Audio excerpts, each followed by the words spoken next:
नमस्कार, मैं एसके राजीव और इस वक्त आप पटना से सीधे देख रहे हैं न्यूज 22 स्कोप की खास पेशकश। और दरअसल में आज जिस खबर को लेकर के हम आपके समक्ष हाजिर हुए हैं वो बिहार विधानसभा की खबरों से जुड़ी हुई तमाम वो खबरें हैं कि आज पूरे दिन सदन के भीतर क्या कुछ हंगामा हुआ, सदन में आखिर नीतीश कुमार की कुर्सी पर जाकर कौन बैठा और किसने यह कहा कि बिहार में जंगल राज से भी बदतर सरकार जो है वो इन दिनों शासन में है।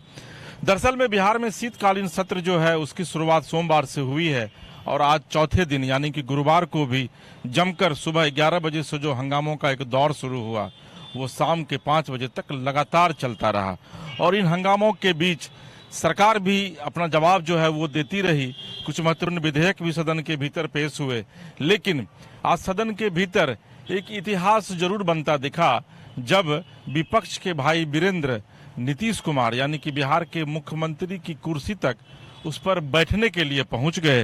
हालांकि इस पूरे मामले को लेकर स्पीकर का भी रौद्र रूप देखने को मिला और स्पीकर ने सीधे तौर पर मार्शल से कहा कि भाई वीरेंद्र को उठाकर विधानसभा से बाहर फेंक दीजिए। इतना ही नहीं, स्पीकर ने यह भी कहा कि आप पर बड़ी कार्रवाई हो सकती है क्योंकि ये पूरा मामला सिर्फ अनुशासन का ही नहीं है बल्कि यह आचरण किसी भी विधानसभा या फिर लोकसभा के सदस्य को शोभा नहीं देता है।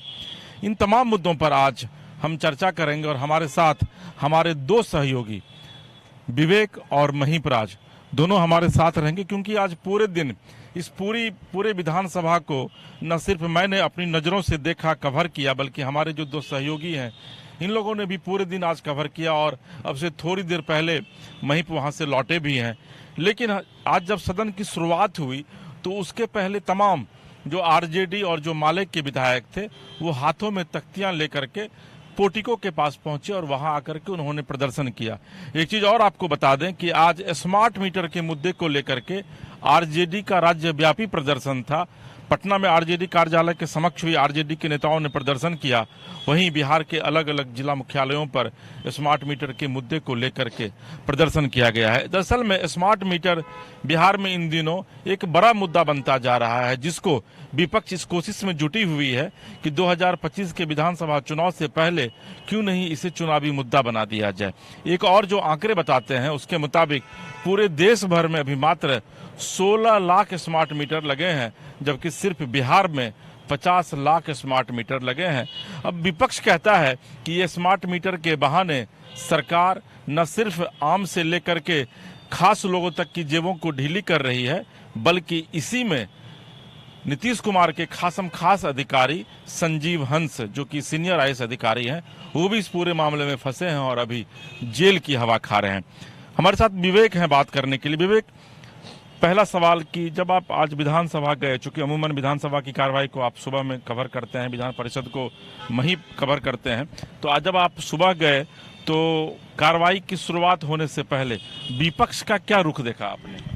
बिल्कुल, सदन की आज चौथे दिन तक कार्रवाई शुरू होने से पहले विपक्ष के जो तमाम विधायक थे, तमाम विधायक तख्तियां लेकर विरोध करते नजर आए स्मार्ट मीटर को लेकर। वो चाहे आरजेडी के विधायक हो, चाहे कांग्रेस का विधायक हो, चाहे वाम दल के विधायक, तमाम विधायकों का एक ही सुर रहा कि जो स्मार्ट मीटर है और स्मार्ट मीटर नहीं बल्कि स्मार्ट चीटर है और ये गरीबों का जो दोहन किया जा रहा है, गरीब का जो पैसा है उसको वसूला जा रहा है। बता दें कि गरीब को लेकर उन्होंने कहा कि गरीब लोग 100 रुपया कमाते हैं और जो स्मार्ट मीटर ठोकते के साथ उनके पास 1000 का बिल आ जाता है। ऐसे में स्मार्ट मीटर तो बिहार की जनता के लेकर तो समस्या ही है। ऐसे अमूमन देखा जाए तो भी तो जिस तरीके से गरीब तबके के घर में जो इस तरीके से स्मार्ट मीटर लगाया गया उनके पास न तो स्मार्टफोन है और न ही साथ जो उन इलाकों में तक अभी तक भी कई इलाकों, बिहार के ऐसे भी कई इलाका जहाँ जिक्र भी किया जाए तो चाहे मगध के एक बहुत ही महत्वपूर्ण बात है जो हम अपने दर्शकों को बताना चाहेंगे कि विवेक बहुत ही महत्वपूर्ण बात बताया। उन्होंने कहा कि भाई स्मार्टफोन तो बिहार में लोगों के पास है नहीं, तो अगर आप स्मार्ट मीटर लोगों के घरों में लगा रहे हैं तो फिर उनको बिजली का बिल जो उनके पास पहुंच रहा होगा उसकी जानकारी लोगों को कैसे मिलेगी। दूसरी तरफ सरकार यह भी कोशिश कर रही है कि स्मार्ट मीटर जो है वो अब गांव तक पहुंचाया जाए। तो आज के तारीख में भी, आज के परिवेश में भी जो ग्रामीण जो माहौल है, जो ग्रामीण परिवेश है, वहां पर आप देखेंगे कि लोगों के पास छोटा सा मोबाइल रहता है जिस पर वो मुश्किल बात करते हैं। तो ऐसी स्थिति में अगर सरकार वहाँ लोगों के घरों में स्मार्ट मीटर लगाती है तो फिर वो बिल को कैसे उसमें जा करके वो भरेंगे, उन तक बिल कैसे पहुंचेगा। तो विवेक, बहुत ही महत्वपूर्ण बात आप ये बता रहे हैं। मुझे आप यह बताइए कि स्मार्ट मीटर की जो परिकल्पना है, बिहार जैसा पिछड़ा प्रदेश, चूंकि बिहार अभी भी पिछड़े प्रदेश की ही श्रेणी में आता है, यहाँ पर ये कंसेप्ट कहाँ से आया मुख्यमंत्री के पास कि भाई बिहार में स्मार्ट, जबकि अभी महाराष्ट्र जो कि इकोनॉमिक राजधानी बताई जाती है देश की, वहाँ स्मार्ट मीटर नहीं लगा है, दिल्ली के घरों में हर जगह स्मार्ट मीटर नहीं लगा है, तो फिर ये कंसेप्ट कहाँ से आया? आपके पास है इसकी कोई जानकारी?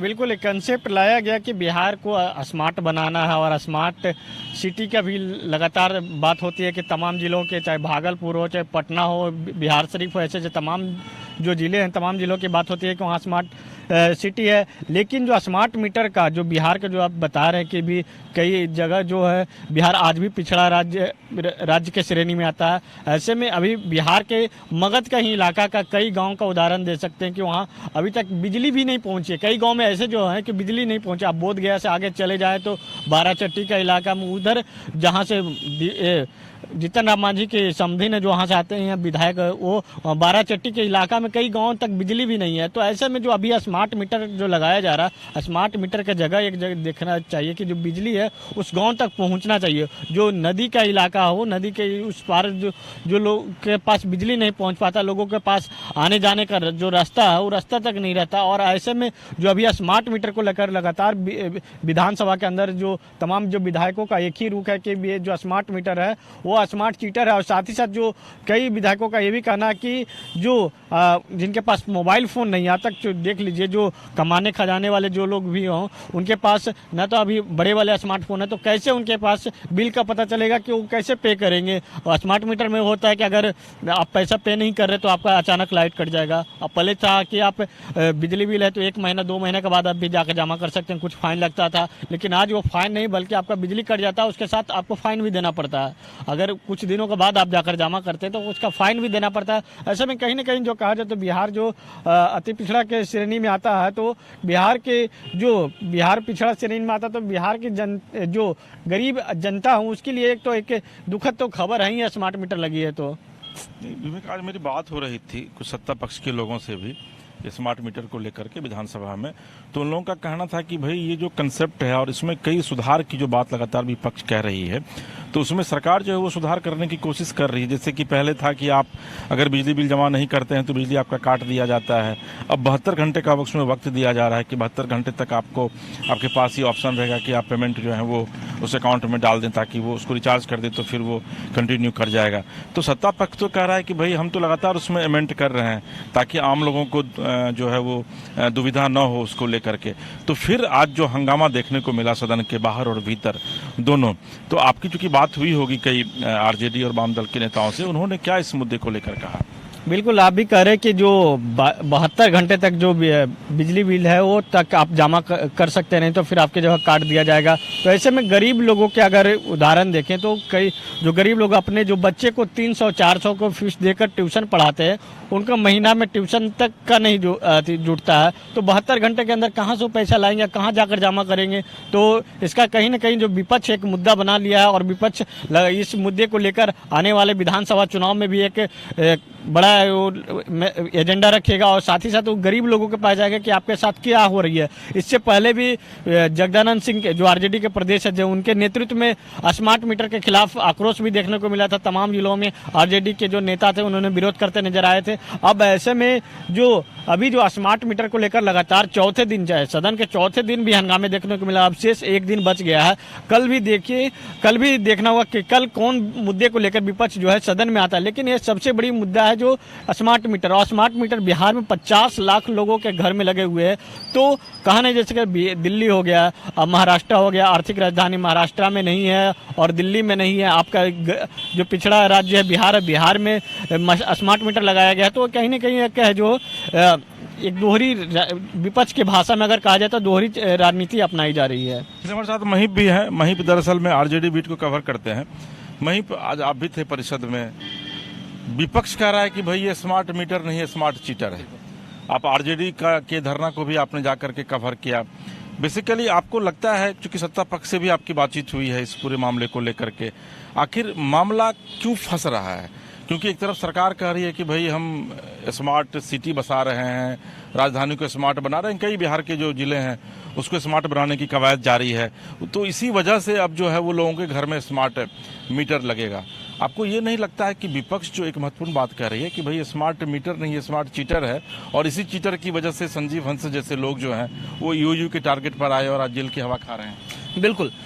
सरकार बिहार को विकसित करना चाहती है, विकसित राज्यों में लाना चाहती है, उसके लिए फंड की ज़रूरत होती है। और फंड कहाँ से आएगा? यानी हर घर अभी बिजली पहुंच रही है, तो बिजली के लिए हमें पैसा चाहिए। अब ये पैसा कहाँ से आएगा? आम लोगों से आएगा, जो हम टैक्सेस लेते हैं, जो बिजली का जो कॉस्टिंग पड़ता है प्रोडक्शन का, उसके बाद हम उसे लोगों के घर तक पहुँचाते हैं। तो उसको लेकर सरकार ने जो बिल तय किया है कि ये आपको 7.5 रुपये कम से कम बिल देना होगा, उस पर सरकार आपको सब्सिडी भी दे रही है, 1.5 रुपये की सब्सिडी दे रही है।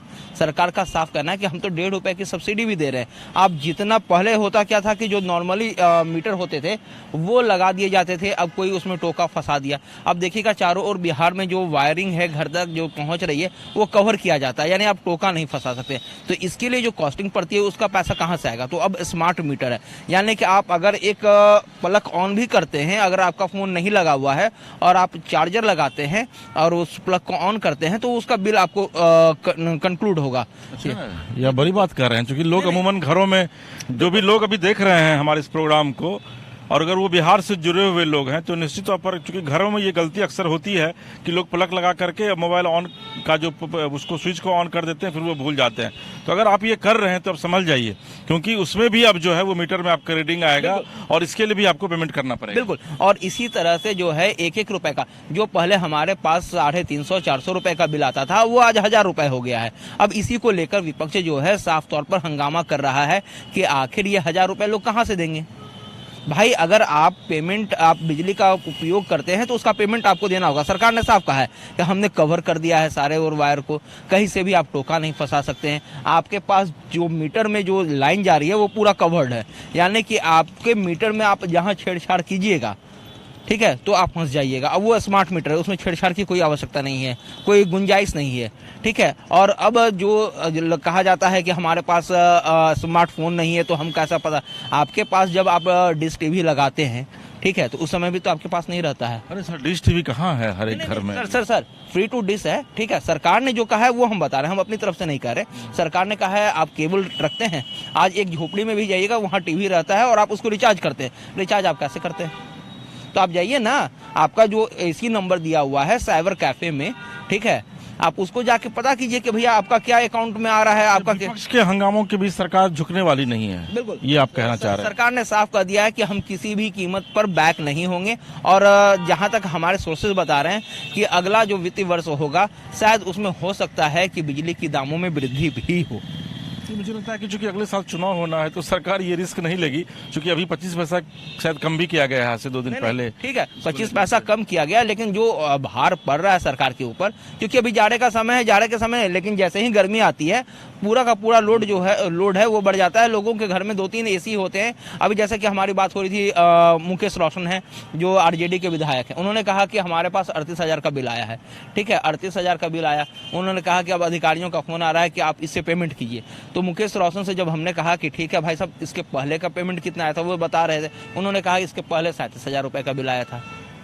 तो भैया जब आप जैसा यूज करोगे, आपके पास 6 एसी है, आपके पास सारी चीजें सुख सुविधा है, तो वो बिल तो आपने 37,000 किया, 40,000 रुपए पेमेंट कर दिया और 38,000 के लिए आप दिखा रहे हो सरकार ने। आपको लगता नहीं है कि विपक्ष के पास एक बड़ा ये मुद्दा बन गया है जो सीधे तौर पर जन सरोकार से जुड़ रहा है? क्योंकि अभी देखिए आप, आज झारखंड में मुख्यमंत्री ने ओथ लिया है हेमंत सोरेन ने, और वहां पर 200 यूनिट बिजली उन्होंने फ्री किया है। सरकार यही, जो विपक्ष है वो लगातार यही कोशिश कर रहा है, चाहे दिल्ली की बात कर ले, चाहे झारखंड की बात कर ले। विपक्ष का यही कहना है कि हम लोगों के दिल में उतरे और जो आगामी विधानसभा चुनाव है उसमें इसे बड़ा इशू बनाए। लेकिन सरकार कह रही है कि भैया जब हमारे पास पैसा नहीं रहेगा, रेवेन्यू नहीं रहेगा, तो फिर आप लालटेन युग में चले जाइएगा, फिर हम बिजली आपको दे नहीं पाएंगे। सर, वेतन भत्ता कल बिल पास हुआ है, विधायकों का वेतन बढ़ाने के लिए आपके पास पैसे हैं, और एक गरीब आदमी जो मर रहा है उस पर आप जबरन आप बोझ डाल रहे हैं। तो इसी से जब आप बाइक से चलते हैं तो पेट्रोल तो भराते ही हैं, तो उसी का कलेक्शन करके ही तो सरकार जो विधायक तो आपने चुना है ना, सरकार का साफ तौर पर कहना विधायक तो आपने चुना है। तो अब विधायकों को, माननीय को अगर हम नहीं सम्मान देंगे, सम्मानजनक पेमेंट नहीं देंगे, क्योंकि महंगाई बढ़ती जा रही है, तो आखिर आपसे जब तक कि वो रेवेन्यू, क्योंकि उसमें खुद भी माननीय है। चलिए, और एक बड़ी खबर जो आज विधानसभा में देखने को मिली, उस खबर की चर्चा आज न सिर्फ बिहार बल्कि पूरे देश भर में इस खबर की चर्चा, और हमारे दोनों सहयोगी विवेक और मही भी हैं, और चूंकि मैं खुद भी वहां मौजूद था। विवेक, आज जो एक खबर, चूंकि मैं भी 20 साल से विधानसभा को कवर कर रहा हूं, मैं भी पहली बार देखा कि विपक्ष का कोई मेंबर जो है वो उठ करके अचानक मुख्यमंत्री की कुर्सी पर बैठने के लिए पहुंच जाता है। क्या कुछ घटना हुई थी सदन के भीतर, उसका इम्पैक्ट क्या पड़ा बाहर? बिल्कुल, जिस तरीके से बिहार में सत्ता परिवर्तन हुई फरवरी के माह में, और जो 3 विधायक थे जो आरजेडी के, वो सत्ता खेमे में चले गए थे, वही परिणाम को दोहराया गया है। जो भाई वीरेंद्र थे, वो भाई वीरेंद्र सीएम के कुर्सी पर जाने के बैठने का प्रयास किया। उन्होंने कहा कि जब उन लोगों पर कार्रवाई नहीं हुई तो हमारे ऊपर क्या कार्रवाई? चेतन आनंद, प्रहलाद यादव और एक शायद अनिता कुमारी कोई है, 3 संगीता कुमारी, ये तीनों जो है, तीनों आरजेडी के विधायक थे, तीनों जाके सत्ता पक्ष के खेमे में बैठ गए। तो विधानसभा में सबका एक अलग जगह बनाया गया, विपक्ष के विधायक इधर बैठ सकते हैं, सत्ता पक्ष के विधायक इधर बैठेंगे। तो ऐसे में वो लोग भी हैं जो एक आरजेडी के टिकट पर ही जाकर चुनाव लड़कर वो एमएलए बने हैं। तो ऐसे में जो भाई वीरेंद्र का कहना है कि वो लोग आरजेडी के टिकट पर बन के आए हैं, और तेजस्वी यादव ने बगावते प्रेस कॉन्फ्रेंस करते हुए भी कहा कि वो लोग आरजेडी के टिकट पर बन के विधायक बन के आए हैं, तो उनको आरजेडी खेमे में रहना चाहिए, उन पर नहीं तो जो स्पीकर है, स्पीकर कार्रवाई करे, क्योंकि स्पीकर के अध्याधीन में ही रहता है कि उस पर कार्रवाई कर सकते हैं। ऐसे में जो है भाई वीरेंद्र उसी बात को दोहराने के प्रयास किए कि हम सीएम की कुर्सी, सीएम आज नहीं उस समय पहुंचे थे, तो सीएम की कुर्सी पर जाकर वो बैठने का प्रयास किए। उसके बाद विधानसभा के जो अध्यक्ष थे नंद किशोर यादव ने, उन्होंने सीधे तौर पर नोकझोंक करते हुए मार्शल को आदेश दिया कि आप इनको बाहर ले जाके फेंक। शायद भाई वीरेंद्र को अल्टीमेटम भी दिया गया है, और आपको लगता है कि जिस तरीके से नंद किशोर यादव नाराज थे, चर्चा ये भी है कि संभवतः उनकी विधायकी पर भी कुछ एक्शन लिया जा सकता है, समाप्त किया जा सकता है? बिल्कुल, अगर उनकी विधायकी जाता है, नंद किशोर यादव अगर एक्शन लेते हैं, तो फिर सवाल ये भी खड़ा होगा कि उन तीनों विधायकों पर एक्शन आपने क्यों नहीं लिया? जो 3 विधायक, बागी विधायक, जो जिस समय सत्ता परिवर्तन हो रही थी, हॉर्स ट्रेडिंग जब हुआ था, उस समय उन विधायकों पर क्यों नहीं कार्रवाई हुई? चेतन आनंद हो, प्रहलाद यादव हो, अच्छा संगीता कुमारी, तीनों पर क्यों कार्रवाई नहीं हुई? और इसी बात को ये दोहराने के लिए इन्होंने इस प्रकार बात किया कि सीएम की कुर्सी पर जाकर बैठने का प्रयास किया। लेकिन जो उसके बाद जो परिणाम जो निकल कर आया, तेजस्वी यादव प्रेस कॉन्फ्रेंस करके झारखंड के लिए रवाना हो गए, और उसके बाद भाई वीरेंद्र हो, चाहे आरजेडी के जो तमाम विधायक सदन में पहुंचे। लेकिन उस समय जो सदन थोड़ा बहुत हंगामा देखने को मिला, लेकिन आज जो सदन था वो अपने समय तक 4 बजे 5 बजे तक समय सदन चला। 4 दिनों में पहली बार सदन की कार्रवाई आज हुई है। आज अच्छी तरीके से कार्रवाई हुई, और सदन में पहले सेशन में प्रश्नोत्तर काल था, प्रश्नोत्तर काल के समय में इस तरीके से नोकझोंक हुई। 1 बजे तक चलता है सेशन प्रश्नोत्तर काल में, लेकिन 12 बजे ही स्थगित करना पड़ा। जिस तरीके से भाई वीरेंद्र का जो रौद्र रूप देखने को मिला, फिर विधानसभा का स्पीकर खुद इस पर हस्तक्षेप करते हुए उनको कहा कि मार्शल आउट करे बाहर, और मार्शल के आदेश के बाद मार्शल उनको बाहर का भी रास्ता दिखाया। एक और बड़ी खबर इन सब के बीच आज देखने को मिली कि दिलीप जायसवाल, जो कि भाजपा के प्रदेश अध्यक्ष हैं और भूमि सुधार एवं राजस्व मंत्री भी हैं, उन्होंने आज विधिवत अल्टीमेटम दिया है बिहार के तमाम सीओ को, जितने भी अंचलाधिकारी हैं उनको, और अल्टीमेटम में यह कहा है कि वो महाकाल बन करके आए हैं, और जब तक जो भी लोग हैं, भ्रष्टाचार उस विभाग में नहीं रुकता है, जब तक सीओ पैसा लेना बंद नहीं करेंगे और ईमानदारी से काम नहीं करेंगे, वो उनको बकसने के मूड में नहीं है। और उन्होंने यह भी कहा कि माननीय मुख्यमंत्री जी उनके अभिभावक हैं और उनका निर्देश उनको मिला है।